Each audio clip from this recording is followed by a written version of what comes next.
morning and welcome everybody to today's webinar. We have a lot of exciting things to cover for today. So we're just going to go ahead and get started here and we will kick off with introducing our guest speakers. Uh, Today we have our host, Matt Schaefer, who is our go-to marketing manager for EV Connect. Next, we have our featured speakers here, Tom Bowen, President and Commercial Electrification of Q-Merit, as well as Nick Millar, VP of Product Strategy for EV Connect. Welcome all, and Matt, I will go ahead and pass it over to you. Yeah, sounds great. Thanks, Nicolette. Tom, Nick, I'm really excited for this conversation, so thanks for joining us today. I think everyone in the EV charging industry and generally sustainability industry is interested to kind of see what's going to happen with the One Big Beautiful Bill Act, OBA, I guess maybe. And so I'm excited to talk with you guys about this a little bit. We wanted to kind of tee it up first for everyone on the call. Just a reminder of some of the key impacts of the OBBBA. First, there are a number of credits that are terminating at the end of next month, so coming up here pretty soon. New clean vehicle credit, used clean vehicle credit, commercial vehicle credits, all going to terminate at the end of that time frame. Some additional credits will terminate in June of next year. Advanced manufacturing production credits will be phasing out by 2034. So as you kind of see, there's a lot going on in the next couple of years, and then it will kind of have a trickle effect out. DERA will be rescinding unobligated IRA funding. And then the CAFE standards are reducing non-compliance to $0. That said, manufacturers are still going to need to report this information, so it is still in effect. There's just not as strong of a penalty going forward. And then the EV and hybrid vehicle fee was removed from the final bill text. So that if you may recall, that was a $250 fee to have an EV. That was removed, so there is no fee there, which is good news. And then the USPS electrification initiative is reversed.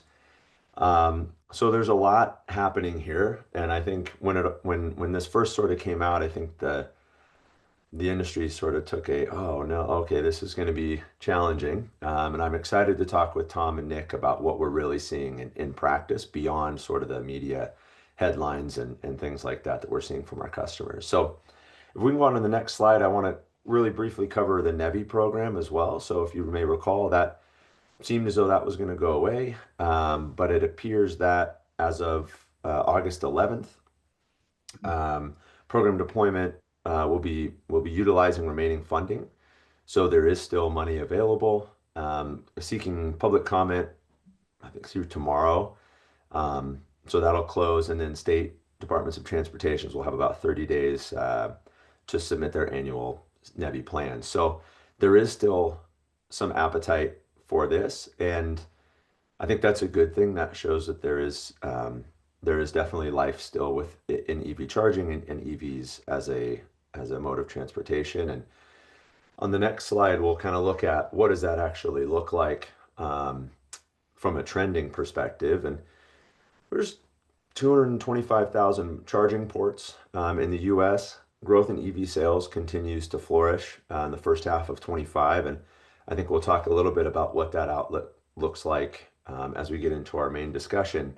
But the EV industry is in a good place for this transition. It's very strong. There are some really strong players. There's a lot of innovation happening, and we're excited about watching what's sort of charging 2.0 and what's EV industry 2.0 as we move into the future. So I'm excited. I think we just wanted to give you that sort of baseline. Now we're all on the same page, and let's get into the discussion portion that you guys are here to learn from. So I want to bring Tom and Nick both into this question and just kind of kick it off with maybe first an introduction. So I'll ask the question, just give us a quick introduction of who you are and what you've been up to over the last few years within EV charging. And the question is really, what are the most immediate implications of the big beautiful bill for the EV charging industry. So Tom, let's go ahead and start with you, introduction, and then answer that question, please. Sure, Matt. Thanks. And I appreciate the opportunity to join to you and Nicolette. So Tom Bowen, I'm responsible for Qmerit's commercial efforts in the marketing space. I do carry over through our utility practices into residential markets as well. And so Qmerit has been really focused on EV since our inception. We represent North America's largest provider of workforce management, and that broadens into electrification steps, both residentially and commercially, Matt. So we're seeing our reach expand even as these activities are taking and these bills are being passed.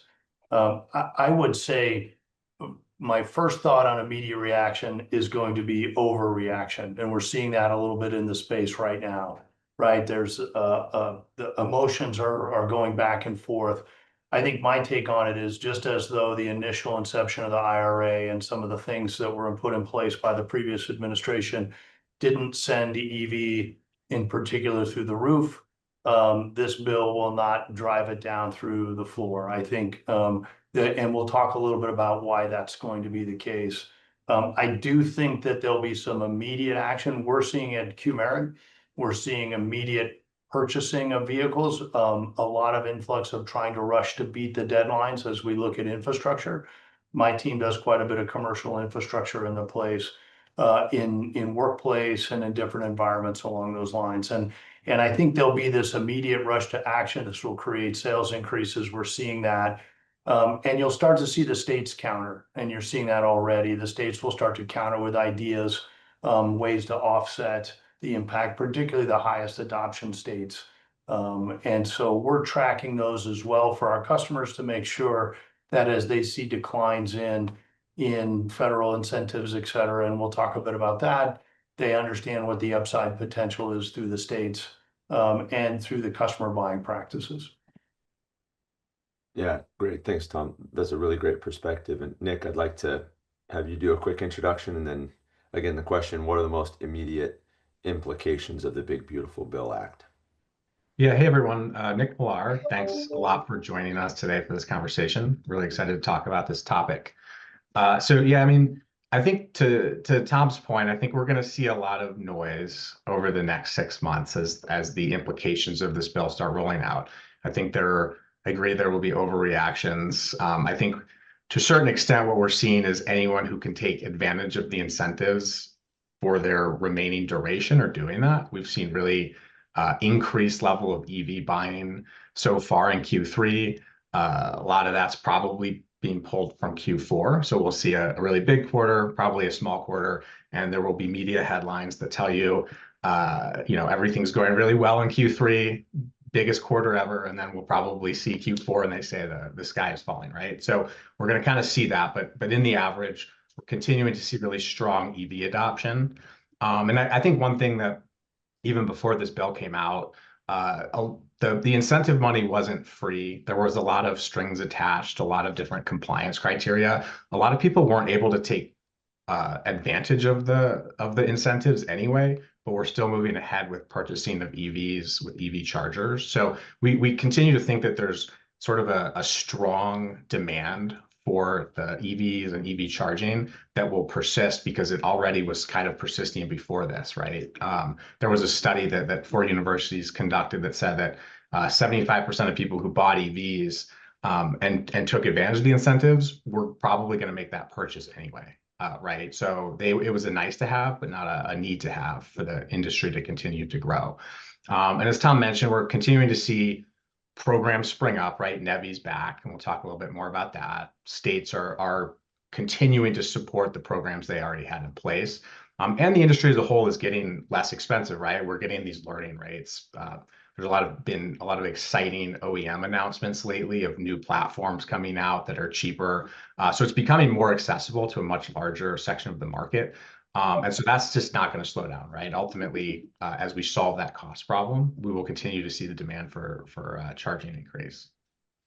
Yeah, really, really great perspectives, guys. And I think, I agree with you. It's going to be a bit of a manic end of Q3, and then we're going to kind of settle settle down a little bit, and then find our new path forward. And it's an exciting time for all of us. I think we're gonna gonna be really smart in how we approach this. So, Tom, I want to focus the next question to you, and Nick, feel free to jump in, of course, if you have anything to add. But Tom, we talked a little bit about the media headlines. We're going to hear a lot of, wow, best quarter ever. Whoa, worst quarter ever. What are you hearing from customers on the ground as you're having conversations of how they're looking at EV charging and what the future is for them? Yeah, it's a good question, Matt. And so if you look at Qmerit and the customers, we'll break them into different segments from that standpoint. So one of our primary customers are the auto OEMs, right? The auto OEMs still have a great deal of momentum put into the production of EVs. And so, and they're impacted by both commercial and residential charging. What we're seeing is immediate enthusiasm, which we talked about, which means there's going to be a rush to buy these vehicles in the short term. And so they're looking for a spike from that perspective. And then they're looking for programs that would provide continuity for those customers. We work, for example, with Ford as a customer of ours, and under the Ford Power Promise, Qmerit is installing chargers for those customers at no cost when they procure those. And that will continue for the foreseeable future, whether the bill's in place or not. And so we're seeing our auto OEM customers really lean into and continue to drive competitive models as we go through.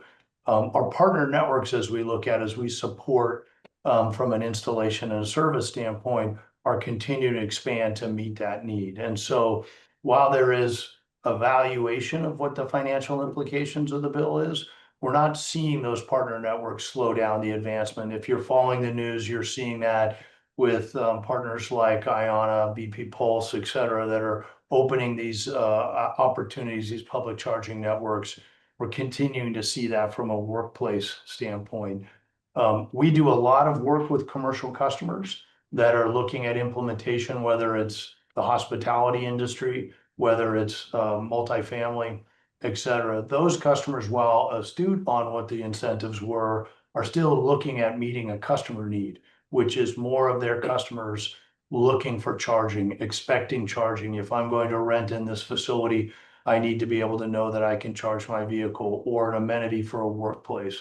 So we're still seeing, we expect to see some acceleration as these customers take advantage of that. But we're also still seeing that need exists beyond the implementation of the bill. And Matt, I would say the last are the drivers themselves, right? These drivers that are still wanting the best EV experience that they can. At a residential standpoint, that's still charging at home. That's a primary focus of our efforts with the OEMs.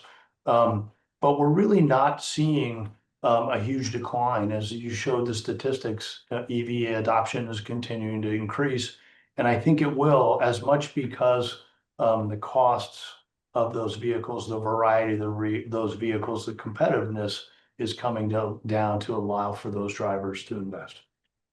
Yeah, I think that's important comments that you made, Tom. It's not being driven by incentives, or incentives being pulled away, as Nick talked about earlier too. Removing it, people are buying EVs. 90% of drivers who drive an EV are going to get another EV with their next purchase. And that sort of opportunity of those used vehicles coming down market into more multifamily type environments as well is driving some of that push as well. So those are really great perspectives, Tom. Thank you for sharing. Nick, would you add anything to that from what I you're think just one thing I would add is ultimately charging has trailed EV adoption kind of since the beginning, right?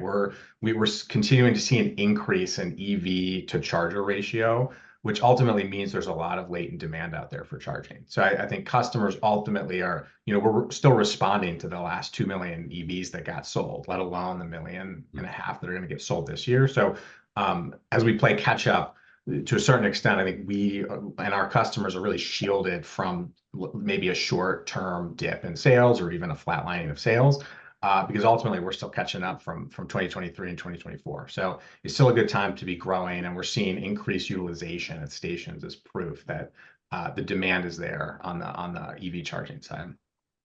Yeah, I love that point. Thanks, Nick. And So I think that actually dovetails really nicely into a question I have, and we'll start with you, Nick, on this question is, as people are looking to serve this latent demand and this increase in demand, what are some of the more important areas for networks and site hosts to really focus on as we move into sort of what we could dub EV charging 2.0 into the future of what we're offering? Yeah, I think the place I would start probably is that there's going to be an increased focus on profitability. And I kind of think about I've been here since 2021. When I joined, to a certain extent, most of the charging owners at that point had been part of some program where maybe a utility or maybe a state or some other entity had subsidized most of that charger. And to a certain extent, if you had a charger, it didn't necessarily mean you were committed to owning a charger, but that it made sense financially because someone else was covering the bill. And that really shifted. I mean, even back then, that was about the time I think where the market started shifting to be more of a like proactive ownership model of like, hey, I'm looking to generate an ROI here. There's probably less upfront money. And so I'm looking at more of a long-term, how am I going to attract drivers? How am I going to earn revenue? How am I going to set a fair price that people want to pay and keep coming back? So I think that profitability mission is more important than ever, right? The less money there is up front, the more you got to figure out where the ROI is going to come from to own that asset. And like I said, I don't think utilization is going to be a challenge at all. We're still in a world where there's insufficient chargers for the amount of EVs that are already on the road, let alone the adoption rates that we're going to start seeing. So I think ensuring that you have that understanding of the financials of the asset itself and how you're going to monetize that is a huge one. I think a sort of obviously very related point is then the driver experience, right? Ultimately, the driver is the customer of that charger. And so ensuring that drivers have an awesome experience and want to keep coming back and using charging has become very, very important to make sure that that profitability mission is met. To a certain extent, I think that boils down to some important things, right? High quality hardware, having a good site design that's accessible for drivers and the types of vehicles that are on the road now. But also, what does support look like, right? Where do drivers go? Who do they call when there's an issue with the station? Do you have an O&M plan, whether it's outsourced or insourced? Do you have an O&M plan for that charger if it does go offline? So those are the kinds of focus points that we're seeing customers shift to.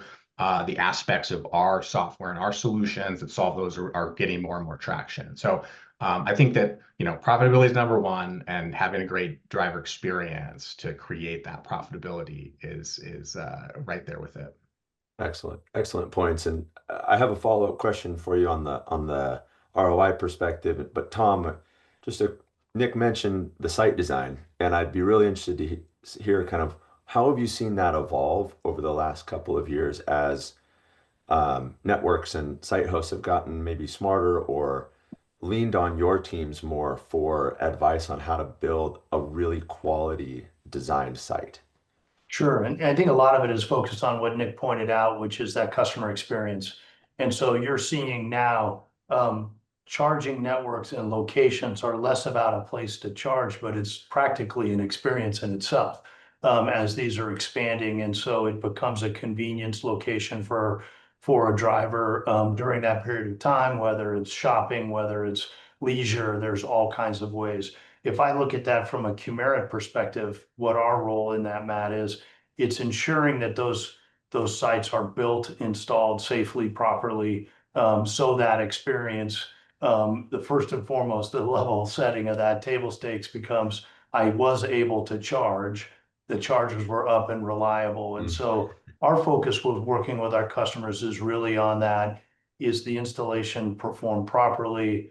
Is it done through qualified electricians that understand e-mobility versus traditional electrical work? Is it serviceable? And can that access to the sites for ongoing technicians to be able to maintain that uptime? Does that exist? Safety is a huge priority for these. And so we're helping our customers design and install these facilities that are both pleasing to the eye, but safe for their customers to experience. And so again, we come at it from the constructability side. We rely on Nick and teams to provide great software solutions for their customers, which they do. And the Qmerit side is there to make sure that those are safe and well constructed locations.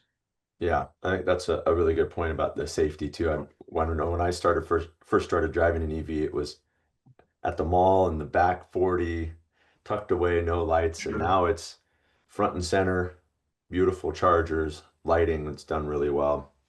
A number of factors, so I appreciate you bringing that up. And Nick, I want to go back to the point that you had about ROI, and sort of my perspective was early on with EVs and EV charging.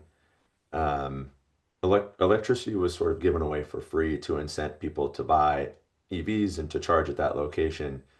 It does seem, and I'd like you to validate this and maybe add to it, it does seem that drivers are becoming more willing and accustomed to saying, yes, I need to pay for my electricity. I don't get this for free forever. And that to me leads to an ROI conversation that's a little bit more robust, where you can get smarter around how you're charging, when you're charging, what prices for who, for which drivers you're charging different prices. So maybe if you wouldn't mind speaking to that a little bit, if you agree with it or disagree, I'd love to hear your thoughts. Yeah, absolutely. And I think some of it just comes down to learnings, right? I think early on, it was hard for people to understand, you know what a price, a gallon of gas is going to cost you, but like, what should a kilowatt hour of electricity cost you? Hmm. Is just something that everyone's learned from, right? And I think to a certain extent, you see now it's very common. You're going to have a premium on fast charging. The faster the charger, the higher the premium. Ultimately, that's a huge convenience to the driver, and they're willing to pay that. Um, Charging being in a convenient location, right? How far from where you're trying to go is that charger also drives a huge amount of demand. So if you're in a certain location that has more traffic, you're going to be able to get a little bit more revenue for that. You're going to be able to charge more. Understanding electricity rates is huge. I think electricity rates continue to be very opaque for people, especially things like demand charges. And demand charges can drive a significant amount of the OpEx cost of owning a station. So it's really about, in as simple a way as possible, understanding the combination of what are your OpEx costs, particularly your electricity costs, maybe how those vary across the day. And then secondarily, what's your demand going to look like given your location and the charging experience you're providing? And we're seeing customers get more sophisticated, but we're also seeing tools coming up that help make recommendations to customers about what they should be setting and kind of remove that problem and make it a little bit easier to come up with a good, fair price that will increase utilization or certainly increase ROI. So I think it's a good problem to have. Drivers are definitely now willing to pay. They know there's going to be a premium for an on-the-road public charging experience. And then for the site host, it's just figuring out what that cost looks like and what that convenience you're providing looks like, and finding a good price point. Yeah, excellent, excellent. Thanks, Nick. Appreciate that sort of expansion on that. And Tom, I'm going to come back to you. And we talked a lot about what do we predict from a vehicle adoption and growth perspective. We do uh, think that that's going to continue in Q3, maybe drop off a little bit, but not to zero in Q4 and beyond. We're going to kind of find that stasis. How do you feel that that's going to impact charging infrastructure, in terms of not just the growth of the infrastructure, but what types of units, what types of power is needed at the site? How are you seeing that sort of evolve as people are planning for the next year or two, at their Yeah. sites?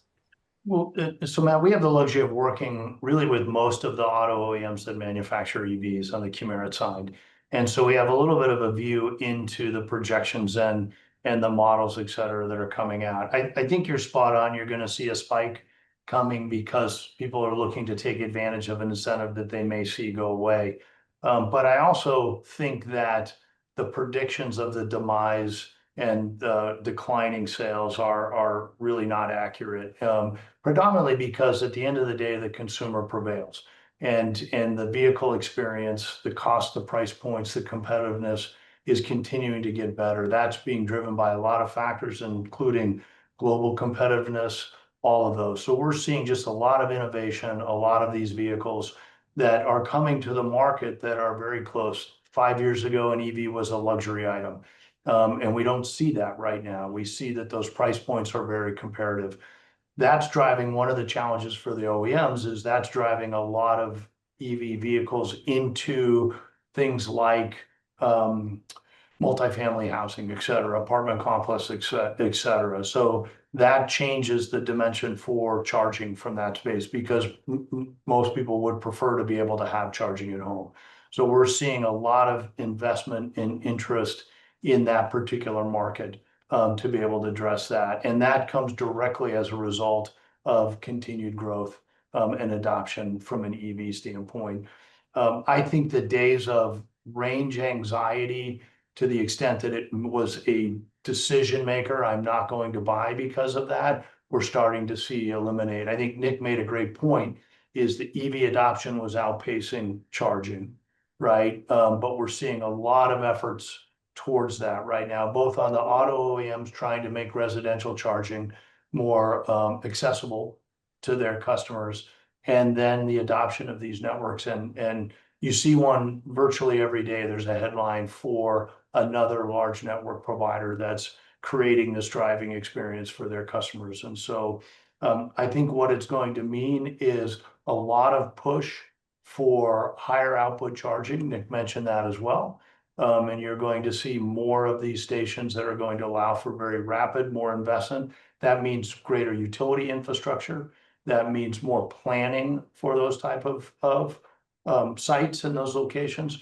But we're already seeing that. And I think the network providers are getting ahead of the curve on that. Excellent. Yeah, that's really great. That's really great to hear. And I do want to kind of dig into that power output of the hardware. And Nick, I think I'll point this to you. I know as EV Connect is an open network and working with a number of different hardware providers, you're talking with folks, learning about what they're building and what they're seeing in the market.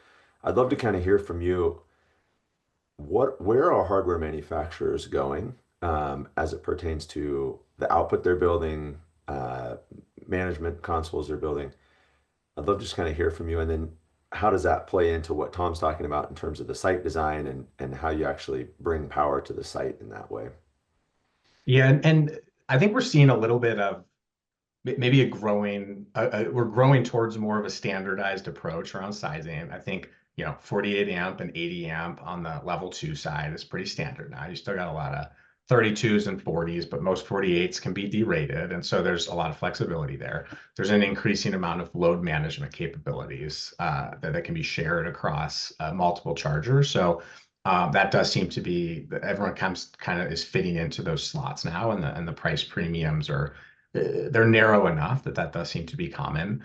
On the DC side, we still are seeing a fair amount of demand for let's call it lower power DC, 200 kilowatts and less. But there is, I think, a growing push towards max power. I think to a certain extent, it's outstripping the capabilities of most of the vehicles currently to accept the charge, but there's kind of a future-proofing concept there, right?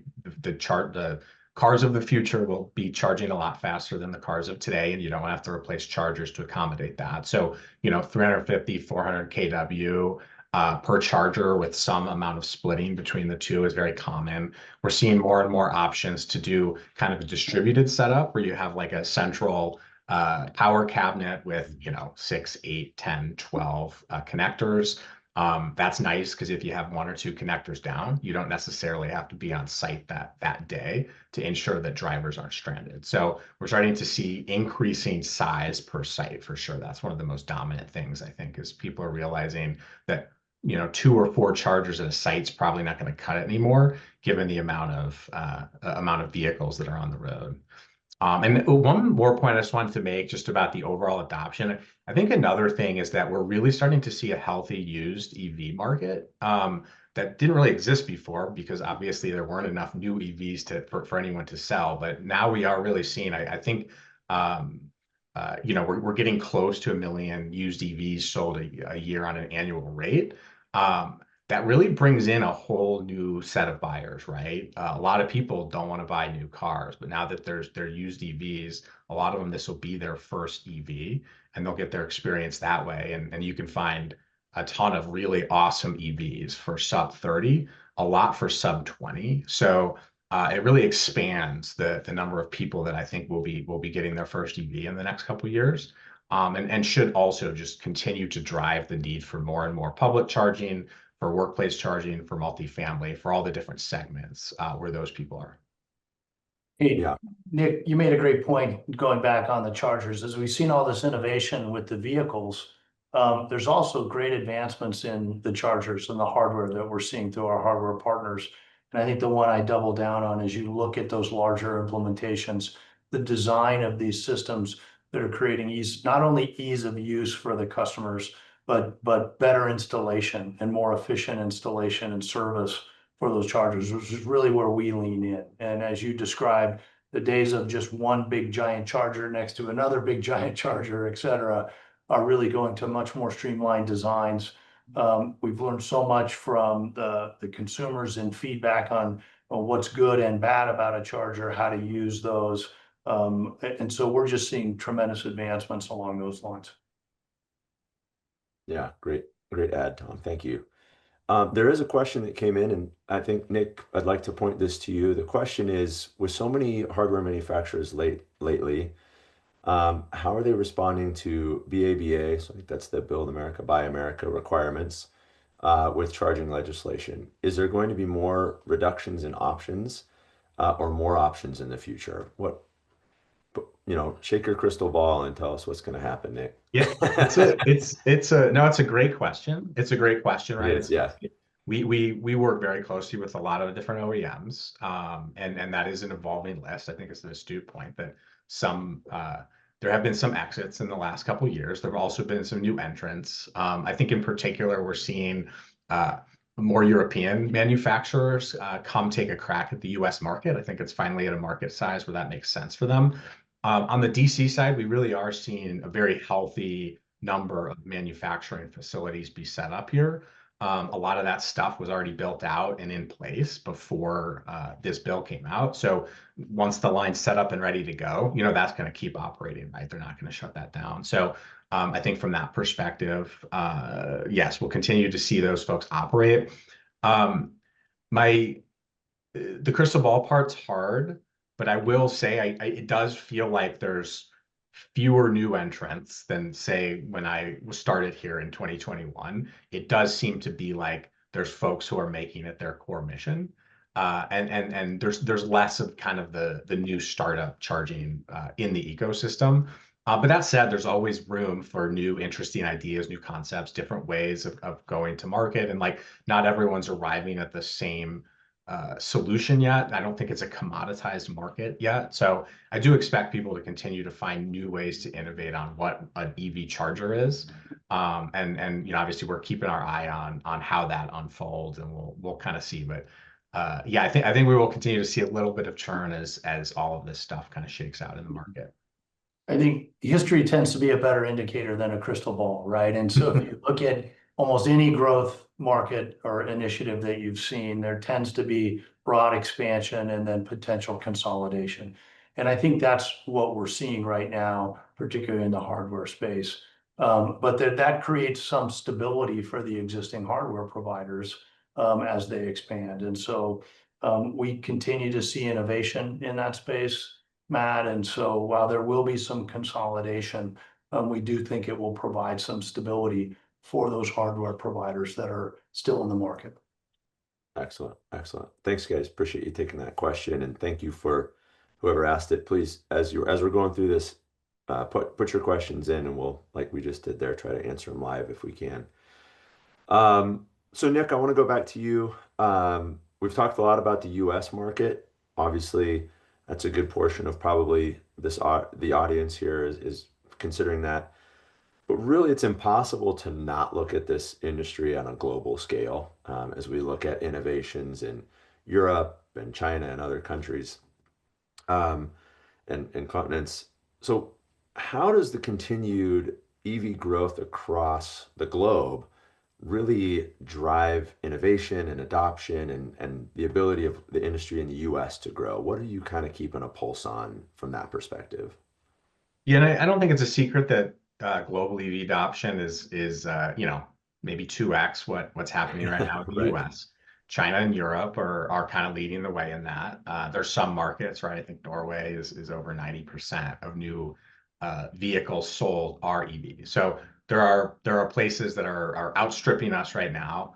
And obviously, I hope we catch up, and I think we've got all kinds of great things happening in our ecosystem. But also, we are able to take advantage of those learning lessons, right? If you're first, you make a lot of mistakes along the way, and share that for everyone else. So, and I think, when I look at what types of things are we doing here, that we're probably pulling from other places. I mean, I think one of them really is what hardware manufacturers are, right? A lot of the ones that are now manufacturing in the US and have very strong North American markets originated in largely Europe on the DC side, and a little bit of China and other countries in Southeast Asia, as well on the level 2 side. So we really are able to take advantage of a lot of their learning lessons, a lot of their kind of ability to squeeze price out of the manufacturing process, while having high quality components. So I think that's that's a huge part of what we're learning.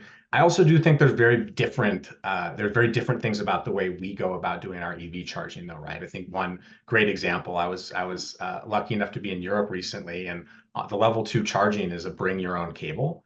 And I don't think that's something that in the US we plan on adopting anytime soon. You kind of expect the cable to be there, right? So there's aspects of our market that are very different than what they're going to do over there. And I think we'll continue to see those persist. So we'll have our own learning lessons that we're doing as we continue to mature. It's interesting, Matt, if you bring that back to the bill, right? So the bill is forcing discussions and decisions based on, the lack of certain subsidies in those. But at the same time, these global initiatives that Nick's describing and that growth and is providing basically pressure on the markets here to get more efficient, to improve, to reduce costs, to do that, which makes sense now because there'll be less ability to lean into tax incentives and all. So I think, again, I go back to history and say there's lots of examples where initially subsidized markets leaned into efficiency, leaned into quality, and ultimately the consumer prevailed based on what those desires are. And I think I would say that most drivers that have experienced driving an EV vehicle would say the experience itself behind the wheel is a superior one. And I think, again, the consumer will prevail as more of those vehicles are available. Yeah, you said something that made me think of when I was driving an EV. Early on, I had a used 2014 BMW i3, short range, perfect little around town car, really fun. And I was sitting in a stoplight and I was listening to classical music for some reason, which was not typically my musical choice, but it was silent and I was listening to my classical music and it just felt so relaxing. It was just a totally different driver experience. So I appreciate you bringing that driver experience into that. I think, when we look at a global scale as well, I do think it's important to call out auto OEMs and how they are looking at how they're going to compete globally and how that's going to drive domestic growth and not only EVs, but EV charging. So when we look at Ford and in the face of the big, beautiful bill, um, announcing a huge investment and a new $30,000 truck, new manufacturing process, new platform. The innovation is going to continue to happen due in part to the global pressures that you guys are talking about. And that's going to, as you're talking about, sort of force that continued growth and sort of growth in the US as well. There is a question that came in, and I'd love to kind of throw this to both of you. I don't I don't know the answer too well, but I think I have a general sense. But what is Norway doing differently than the US? Electric generation, government subsidies, etc. I do know there are a number of government subsidies that Norway rolled out, but I think 97% of their new vehicle sales are EVs at this point. It's just immense. So if either of you have any information on that, I'd love to be able to answer this person's question. Yeah, I think so. The impetus originally was really around VAT differential. So there was basically no taxes on EV purchases, and there was quite aggressive way more than any US state is currently charging on gas vehicles. So that did get things going. But there's also an ecosystem effect. If you talk to anyone with an EV in Norway, charging is ubiquitous there. It's really easy to use. They have great experiences. So kind of all the stuff I mentioned that in the US we really need to be focused on, and what this will kind of drive from how do we create great driving experiences that lead to profitable charging stations. Norway's figured a lot of that out. And so ultimately there's really no barriers to owning an EV there. So it's stuff that we'll hopefully see a lot of those adoption rates soon as we continue to progress on that as well. Excellent. It kind of goes back to your point, Nick, of learning from other countries and implementing the best practices here locally. So appreciate the question. Okay, we have just a few minutes left, and so I think, let's just wrap it up. Tom, I'll go to you first, and then Nick. We've talked a lot about this stuff, but let's just put a bow on it. What do networks and site hosts really need to be focusing on over the next 6 months, year, 2 years, and in really positioning themselves for success as this market finds its new footing as we move into EV charging 2.0? Yeah, I think, Matt, and we made this point earlier, just as though the previous administration, the IRA, et cetera, didn't blow the lid off EV adoption, I don't see this closing the lid on it either. I think they will continue to drive through that. I think we talked a lot about the customer experience, because at the end of the day, EVs will prevail because of that. Consumers want those vehicles. I'll put very much a Qmerit spin on my kind of last comments on that. And that is, as we see this expansion and growth, and I think we'll continue to see it, and interactions with the utilities, et cetera, one point that doesn't get addressed much, it needs to, is just availability of labor. And so part of our commitment at Qmerit is to ensure that there are enough electricians, there are enough qualified technicians to be servicing these. No matter how good the software is now, no matter how good the hardware is, it still requires an installation. It still requires ongoing service. And right now, that's a concern to Qmerit, and it should be a concern to the consumers, that we're trending in the wrong, as we are trending up on EV drivers and trending up on connectors and charging throughout, we are trending down on qualified electricians. And it's something that we're very passionate about, ensuring that the message gets out there. This creates great job opportunities. It creates great economic growth to be investing in those trades. So I think those network providers, et cetera, should be leaning into that and making sure that they're committed both to the quality of the products, but then the quality of the installations and the capabilities and quantities of the electricians. I love that angle, Tom. That's really important. As we think through what is the next line of business going to be, careers for people, it's a huge opportunity. And at different events, I've spoken to a couple of folks who are at community colleges, and they're building out programs specific to EV technicians and EV installers and things like that. So I love that. I love that perspective on that. Thanks for bringing that, Tom. Nick, I'll move to you to kind of wrap it up, summarize what we just talked about for folks. Yeah, and maybe just to kind of complement Tom's answer, once the chargers are in the ground, having a strong operations and maintenance plan, right? So understanding what are the potential pitfalls with a charger, knowing who's going to fix it if there's an issue, knowing who's going to monitor it to make sure that there's not an issue. Having all of those pieces in place is just really important. I think generation one of charging, it was put it in a parking lot and forget about it for a few years. And I think to a large extent, that's not exactly how this kind of asset category works. So just making sure that you have line of sight to who your O&M is going to be done by, what potential pitfalls will exist with your installation. And then I think secondarily, just kind of understanding how the ROI situation is going to work, and not leaving that behind, right? So ensuring that your pricing is competitive in your area, that you're squeezing the value out of your charger that you can, is really important, right? Because this should be a money earning asset for you in most cases, and that's something that you can continually improve as you go forward. So again, focus on profitability. The free money was nice, but it's absolutely still a great time to have chargers, to own chargers. It just changes the things you need to be focused on a little bit more. Yeah, excellent. And to that ROI point, I think it's important to think too. Yes, the energy will you can make money in the energy in situations like multifamily. There's also ROI around building value, um, resident occupancy, things like that. So consider all of the different angles in which money can come through and increase that revenue. Thank you very much, Tom and Nick. This was a fascinating discussion. I just love hearing from you guys and your perspective on kind of the direction the industry is going and what we need to be paying attention to. I know our audience took away a lot from this. Thank you for your time and preparation and bringing this information to us. There were a couple of questions that came in that I want to ask here, and if you have additional questions, we can hang out for a little bit longer here, and we'll address those as we can.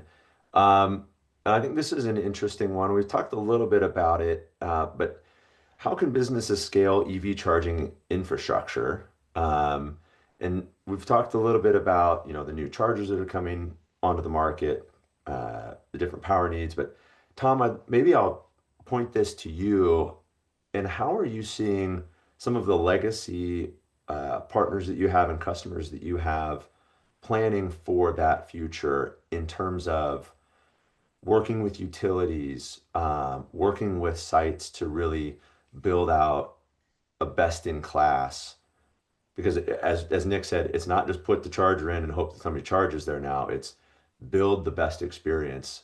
How are you seeing people plan for that? And what are they doing now for something that may be installed in 2 or 3 months? Yeah, and you brought up a good point, Matt, is the utility always needs to be involved in these discussions, particularly on the broader implementations and the very large implementations. And so making sure that you're factoring in that the utility may be involved, that there may be a utility incentive associated with that. That incentive can help offset, but it can also take some time to implement, and it could slow down from that perspective. We work with our customers a lot on design and planning up front, because optimizing the installation is going to help reduce that cost. If you're trying to avoid as much civil work, trenching, all of the things that we'd look at. The last thing I would say is we're seeing our customers explore lots of creative ways to offset costs. So it's no longer just a capital investment. We work with partners that do lease purchase agreements that help from a financing standpoint to be able to do. You're seeing the emergence of players that are owning and operating systems even at the L2 level for those type of customers. Looking at multifamilies building in costs into the rent, into the specific rent for an EV driver. All of these are tactics that our customers are learning to help offset that cost. Because in many cases, they weren't looking at massive implementations anyways. They were looking at meeting a customer need, and they're getting pretty creative in doing it. Excellent. Yeah. Thank you, Tom. Appreciate that answer. And Nick, maybe I'll point that to you from a management perspective. What are you seeing people kind of the requirements they have from their management systems and how they want to really control this and optimize their charging? Yeah, I think, I mean, and to the infrastructure question, right? Like how much power do you have available for you versus how many plugs do you want to provide? I mean, that number can vary a lot depending on the use case. A lot of, especially where level twos are in place, like people aren't necessarily looking to get out of there as soon as possible. And there's probably some flexibility. So there's different ways to sort of set your site up for success. There's also just maybe you run larger conduit than you need. You prepare for future chargers that you're not even going to put in the ground yet. So there's kind of different ways to think about taking advantage of some of the way you design that first time cost that alleviate costs down the road as well. And so utilizing the existing energy management is pretty much ubiquitous in charging. It's available on just about every charger that we work with that can be run from the cloud. So there's a lot of flexibility there and being able to set up a site so that you maximize the power that you're allocated from your utility without having to do a substantial amount of make-ready upgrades. Love that. Love that. And I think, now we and Qmerit and have a lot more experience in how we can do that and can be a great support for folks on this call. If you have questions about your site or future sites, we'd love to have a conversation with you about how to make how to plan that and make those more efficient and better installations and operations. So thank you, gentlemen, again for the time. Thank you, Nicolette, for hosting this. This was a great discussion. Um, and thank you for those in attendance. Again, we will send this out, and we hope to hear from you if you have any questions or if there's ways that we can help you with your EV charging plans for the future. Thanks so much. Have a great rest of your day.